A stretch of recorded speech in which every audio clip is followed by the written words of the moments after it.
Hi, இன்னைக்கு வந்து Sunday காலையில் இருந்தது. நாங்கள் சர்ச்சுக்கு போயிட்டு வந்துட்டு வரும்போதே இன்னைக்கு சண்டே சமையலுக்கான ஃபிஷ்ஷும் நண்டும் வாங்கிட்டு வந்திருக்கோம். மீன் நண்டும். வாங்க என்ன மீன் பார்க்கலாம் வாங்க.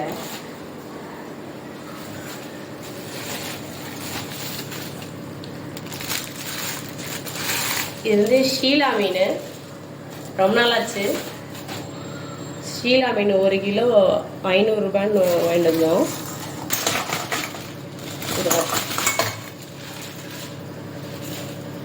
அடுத்து நண்டு. நல்லா பெரிய பெரிய நண்டு தான். இன்னைக்கு எல்லா மீன் கடையிலையும் நண்டு இருந்தது. அதனால் நண்டு பார்க்கும்போது நல்லா நண்டு சாப்பிட்டு ரொம்ப நாள் ஆச்சு. அதை நண்டு வாங்கிட்டு வந்தோம். சமைச்சிட்டு நான் உங்களுக்கு காட்டுறேன்.